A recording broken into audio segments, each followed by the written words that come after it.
There is one. There you go. You find a few eggs and then you want to find more. It's fun, and I can get dirty.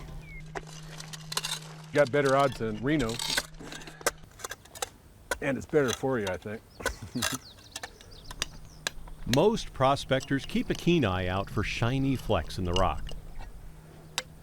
These rockhounds prefer baseball-sized nuggets, or larger, that are dull, brown, bumpy, and round.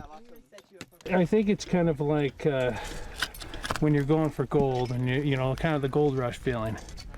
Eggs with the hardest shells you'll ever find. It's a good indicator that inside, back in behind there might be something real nice. Thundereggs lure people from all over the world to Central Oregon. Found one. Oh, that could be it. Jeff and his daughter Isabel came down from Bellingham, Washington. Gold is gold, but thundereggs can have all sorts of different shapes and colors and things inside. To unlock the secret allure of thundereggs, you must cut them open. Only then will you find what Mother Nature has locked inside. I've got a bucket full over here, and I expect to get 2 or maybe 3. But I'm just crazy that way. Rick Otero comes to Oregon 2 or 3 times a year from Bremerton.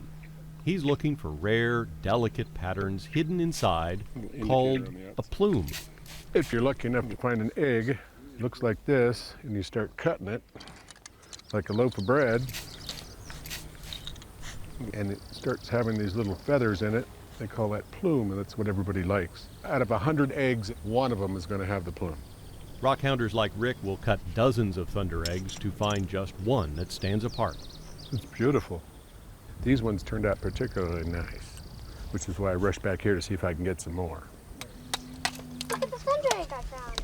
Sometimes nature will make something that looks like a scene out of the past. It'll look like beach scenes. It could look pretty like floral prints. I don't know, nature just paints a pretty picture. I mean, nature's the real artist here. Nature has deposited a huge percentage of the world's thundereggs in one region, the high desert of Central Oregon. Lawmakers named the thunderegg the Oregon State Rock in 1965. In Oregon, there's an incredible amount of lava, and then that must be why we have so many thundereggs, because you really can't have a thunderegg without lava. Laura O'Dwyer Brown is a geologist and curator of the Rice Northwest Museum of Rocks and Minerals in Hillsboro. They have nearly 1,000 thundereggs here, filled with agate or opal or jasper. One tips the scales at nearly 2 tons. Another weighs 800 pounds and has never been opened to reveal what's inside. This is known as the meatball because it's got that bumpy appearance, which is unique to thundereggs as well.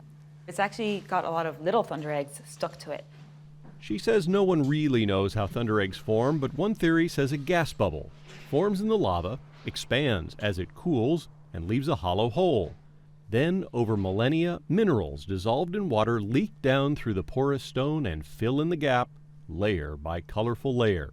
Oregon's thundereggs are about 60 million years old, so they're older than the Cascades. I think the oldest extent of the Cascades is about 35 million years old. They're pretty good sized. There is one place known around the world for holding the motherlode of thundereggs. It's the Richardson Ranch near Madras. It's made a thriving business out of letting people buy what they dig out. A few other nearby ranches open occasionally too, when rockhounding events like the Madras Powwow bring in large crowds. Hi, I'm Tim Fisher, and I'm a rockaholic. It's an addiction, it really is. It gets into your blood. Tim and Tanya Fisher spend every summer in the hunt for another dazzling hidden gem. They really don't have to dig very deep to find them. For me, it's like the thrill of the hunt. I mean, that's the big thing. You just never know what you're going to end up with. And once you get a taste of something really big that you find, something really exciting that no one else has found before or nobody's found in a really long time, you're hooked instantly. It's like a huge treasure hunt, but you have to wait to go home and cut it open to find out what you actually want.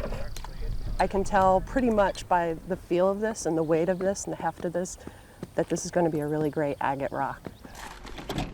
Tanya's confident prediction must wait a couple of weeks to confirm.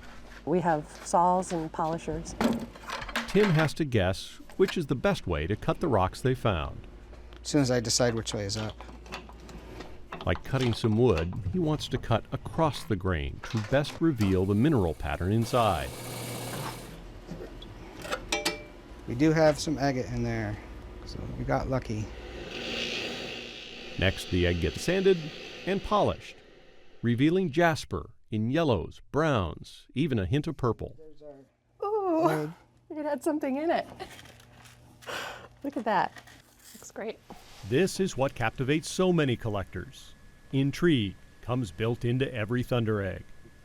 The rockhounds are the very first people in history to lay eyes on each egg's varied patterns, trapped for an eternity, until now.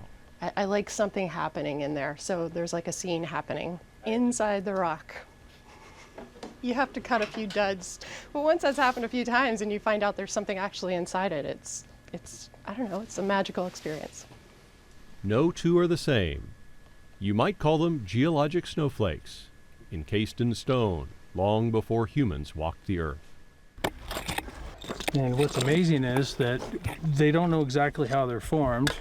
And as we're digging in here, we're uncovering earth that's never been dug up by humans before. It's a real good thing. Just addicting to look at them. They're just so gorgeous. Nature's the artist. We're just the technicians that learn how to let it out.